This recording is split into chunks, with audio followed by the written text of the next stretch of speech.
इस मंच से घोषणा करना चाहते हैं कि जो आज इस राज्य के हमारे आदिवासी दलित भाई हैं, जिनको हम 60 साल की उम्र का जो पेंशन लिमिट दे रहे हैं, उनका 60 साल से घटाकर 50 साल किया जाएगा। हो गया।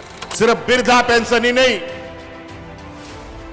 विधवा पेंशन भी, विकलांग पेंशन भी, और तो और हमने ये भी निश्चित कर दिया है कि महीना के 5 तारीख तक हर एक पेंशनधारी के खाते में पैसा पहुंच जाना चाहिए। जहां चूक होगा उसको दंडित किया जाएगा। क्या नवंबर में आपका पेंशन आएगा या फिर इस बार भी सरकार बस वादा ही करेगी? क्योंकि इस बार मामला बड़ा है। झारखंड सरकार ने 50 साल वालों के लिए पेंशन का ऐलान कर दिया है।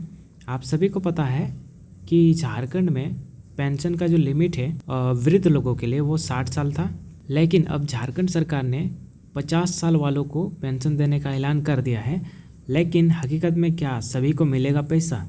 क्या 5 तारीख को खाते में पेंशन आएगा या फिर से डिले होगा? पूरा वीडियो देखिए, क्योंकि इस बार हेमंत सोरेन खुद बोले हैं अब किसी को बिना पेंशन के नहीं रहना पड़ेगा। लेकिन क्या ज़मीनी सच्चाई भी है? चलिए शुरू करते हैं। नमस्कार दोस्तों, आप देख रहे हैं हेमरम डिजिटल, जहां हम लाते हैं आपके लिए झारखंड सरकार की हर छोटी बड़ी खबर, चाहे वो पेंशन से जुड़ी हो या राशन से। अगर आप भी पेंशन योजना के लाभार्थी हैं तो ये वीडियो आपके लिए बहुत ज़रूरी है। तो झारखंड सरकार ने इस बार नवंबर महीने में 50 साल की उम्र पूरी कर चुकी लोगों को भी पेंशन के दायरे में शामिल करने का ऐलान किया है। यानी अब सिर्फ 60 साल प्लस नहीं बल्कि 50 साल नागरिक को भी प्रति माह 1000 रुपये की किस्त दी जाएगी। इस योजना का फ़ायदा वृद्धा, विधवा और विकलांग तीनों श्रेणियों को मिलेगा। राज्य भर में लगभग 36 लाख लोगों को इसका सीधा लाभ मिलेगा और सरकार का कहना है कि अब कोई भी पात्र व्यक्ति पेंशन से वंचित नहीं रहेगा। अब बात करते हैं उस सवाल की कि जो सबसे ज़्यादा पूछा जा रहा है कि नवंबर का पेंशन कब आएगा। तो सामाजिक सुरक्षा विभाग की रिपोर्ट के अनुसार पेंशन भुगतान 5 नवंबर से शुरू होने की संभावना है, लेकिन कई जिलों में तकनीकी कारणों से अभी तक अक्टूबर का पेंशन कुछ जिलों में पेंडिंग है। कुछ लोगों के खाते में पैसे इसलिए नहीं पहुंचे क्योंकि बैंक IFSC कोड बदल गया या फिर गलत डाला गया, आधार लिंकिंग अधूरी है या फिर खाता निष्क्रिय हो गया है। अगर आपने पिछले 6 महीने से पेंशन नहीं पाया है तो आपको ब्लॉक ऑफिस या पंचायत भवन जाकर पुनः सत्यापन यानी रीवेरिफिकेशन फॉर्म आपको भर देना है। मुख्यमंत्री हेमंत सोरेन ने कहा है कि हम झारखंड के हर बुजुर्ग, विधवा और विकलांग को सम्मान के साथ जीने का अधिकार देना चाहते हैं। पेंशन सिर्फ पैसा नहीं बल्कि हमारे बुजुर्गों के सम्मान की गारंटी है। उन्होंने आगे कहा कि इस बार से डायरेक्ट बेनिफिट ट्रांसफ़र यानी DBT के जरिए राशि आपके सीधे बैंक खाते में भेजी जाएगी और किसी को भी बैंक के चक्कर नहीं लगाने पड़ेंगे। लेकिन दोस्तों, ज़मीनी सच्चाई कुछ अलग है। कई जिलों जैसे दुमका, गोड्डा, पाकुड़ और देवघर में लोगों का कहना है कि 3-4 महीने से पेंशन रुका हुआ है।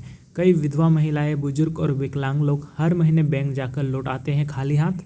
सरकार का दावा है कि तकनीकी समस्या को जल्द सुलझाया जाएगा, लेकिन जब तक पैसे खाते में नहीं आते लोगों के लिए ये वादा सिर्फ कागजी पर ही मतलब कागज़ पर ही अटका रहेगा।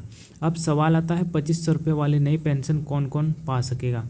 तो जिनकी उम्र 60 साल से अधिक है और जिनकी वार्षिक आय 72,000 से कम है, मतलब वार्षिक साल का 72,000 से कम है और झारखंड का स्थायी निवासी होना चाहिए और जो किसी दूसरी सरकारी पेंशन योजना से लाभ नहीं ले रहे होंगे उन्हीं को इसका लाभ मिलेगा। लोगों की उम्मीद है कि इस बार सरकार सिर्फ घोषणा तक सीमित न रहे बल्कि नवंबर की 5 तारीख को वाकई में सभी के खाते में पैसा दे सके, क्योंकि पेंशन का ये पैसा सिर्फ 1000 या 2500 नहीं बल्कि लाखों परिवारों की आशा है।